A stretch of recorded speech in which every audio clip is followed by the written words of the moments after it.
Russia এবং Iran প্রায় $25 billion একটি পারমাণবিক চুক্তি করছে, যে চুক্তির আওতায় আপাতত রাশিয়া ইরানের একটি গুরুত্বপূর্ণ অঞ্চল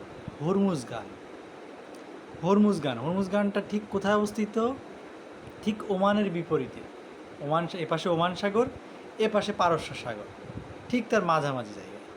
এবং এইটার সামনে রয়েছে কি হরমুজ প্রণালী, যে হরমুজ প্রণালী দিয়ে বিশ্বের প্রায় 40% তেল প্রত্যেক দিন রপ্তানি হয় ওই প্যাসেজ বা ওই রুটটা দিয়ে। তো আমরা কি খেয়াল করলাম যে এই যে চুক্তিটা করলো, এমন একটা সময় চুক্তি করছে যখন ইরানের বিপক্ষে পুরো পশ্চিমা শক্তি এবং মধ্যপ্রাচ্য সহ বাইরের দেশের বিভিন্ন শক্তি এক হয়ে স্যাংশন আরোপ করলো। চীন ও রাশিয়া এই স্যাংশন আরোপ 6 মাস বন্ধ রাখার চেষ্টা করছিল, কিন্তু সেই স্যাংশন আরোপ থেমে থাকেনি।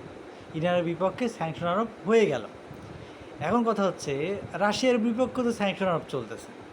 এই যে স্যাংশনের যে টেকনোলজি বা এই কার্যক্রম আসলে কতটুকু সফল হবে,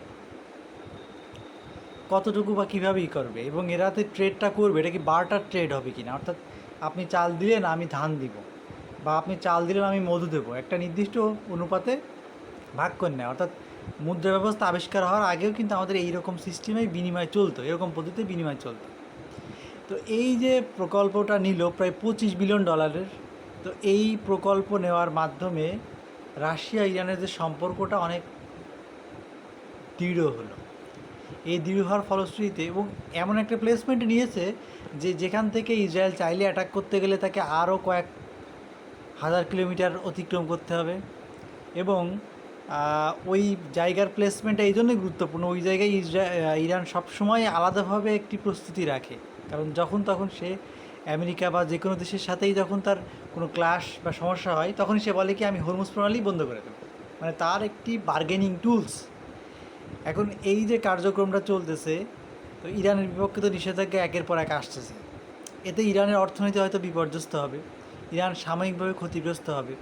যেভাবে রাশিয়ার উপরেও কিন্তু স্যাংশন আরোপ করা হয়েছে, ভারতের 6টি কোম্পানির উপর স্যাংশন আরোপ করা হয়েছে, অর্থাৎ পশ্চিমারা কিন্তু ক্রমাগত হারে স্যাংশন আরোপ করতেছে। কিন্তু এই স্যাংশনের কার্যকারিতা তখনই সঠিকভাবে পালিত হবে যখন সেটা দুর্বল এবং এমন দেশের উপর আরোপ করা হবে যে দেশে আসলে আর কোনো বিকল্প উপায় নেই। কিন্তু রাশিয়া, তারপর চায়না, ইরান, ভারত, এই সমস্ত শক্তি দেশগুলো, যেসব শক্তিগুলো পরাশক্তি হওয়ার সম্ভাবনা রাখে, অনেকে পরাশক্তি, তো তাদের বিরুদ্ধে যখন স্যাংশন আরোপ করা হয় আসলে সত্যিকারভাবে সেই স্যাংশনটা কাজে লাগে না,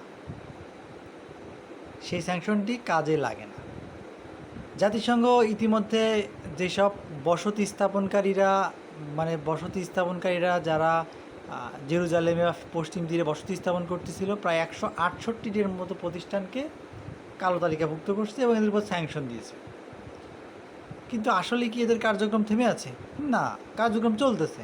সুতরাং স্যাংশনের যে মেকানিজম যেটা তৈরি করা হয়েছিল যাতে UN চার্টারের আওতায়, যে কোনো দেশ যখন আরেকটা দেশকে শান্তিপূর্ণ দেশে আক্রমণ করলে, কোনো দেশ যখন আরেকটা দেশের অভ্যন্তরীণ বিষয়ে হস্তক্ষেপ করলে, কোনো দেশ যখন চরম মাত্রার মানবাধিকার এর সাথে সংঘাতপূর্ণ বা মানবাধিকার লঙ্ঘন করলে, কোনো দেশের সরকারের বিরুদ্ধে, কোনো ব্যক্তির বিরুদ্ধে স্যাংশন আরোপ করার যে মেকানিজম চালু হয়েছিল সেটা কিছু কিছু ক্ষেত্রে সফল হলেও এখন এমন একটা অবস্থায় পৌঁছে গেছে যে স্যাংশন আরোপ আসলেই কার্যকর কোনো কিছু আনতেছে না।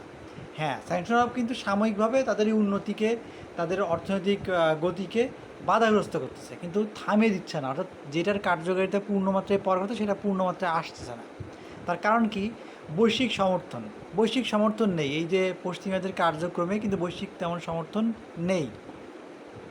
তো যাই হোক, কারণ বৈশ্বিক সমর্থন না থাকার অন্যতম কারণ হচ্ছে ইরানের সাথে সম্পর্ক ভালো চায়নার, রাশিয়ার এবং ভারতের, এবং তিনজনই হচ্ছে সুপার পাওয়ার।